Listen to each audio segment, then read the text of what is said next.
সকালে আমি তো বাড়িতে আসলাম, তো বাড়ির থেকে আইসি করে দা পাড়ার মধ্যেই একজনের কোথাতে এরাবারই কী হয়েছে জানি অ্যাক্সিডেন্ট শুনছি।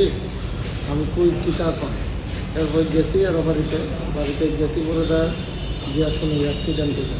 তারপর আমি গেলাম কোলাই হসপিটালে নিচে বুঝছে, কোলাই হসপিটালের ডিস্ট্রিক্ট হসপিটালের নিচে এইখানে গিয়া সিটি স্ক্যান করতেছে।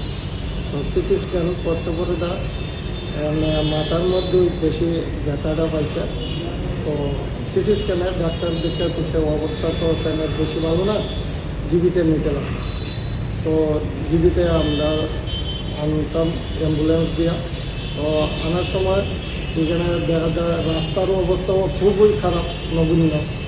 আমবাসার থেকে আগরতলা রাস্তাটা, তো রাস্তার মধ্যে ঠেকনার সুদে আরও তাদের ব্লিডিংও হয়েছে, মুখে দিয়ে ব্লিডিং বাইরেছে প্রচুর। হ্যাঁ, রাস্তা মানে একেবারে নগণ্য বুঝতে গেল। এই রাস্তাটারে এক সাইডও যদি ঠিক করে তাহলেও ভালো হয়, কারণ রুগী ইমার্জেন্সি রুগী লইয়া আওয়া মানে এই রাস্তা দিয়ে আওয়া মানে একদম মানে খুবই অসুবিধা হয়। মারা গেছে কোনখানে? তো এটা আপনার জিরানিয়ার এই সমস্ত জায়গার দিকেই আপনার হঠাৎ করে দেখা যায় লাডু দেওয়া যায় না, এরপরে দেখা যায় শ্বাস নিতে আসে না। কি নাম? আমার নাম যে মারা গেছে সুবুদ্দেব। বয়স কত? বয়স 78 বা 80। বাড়ি?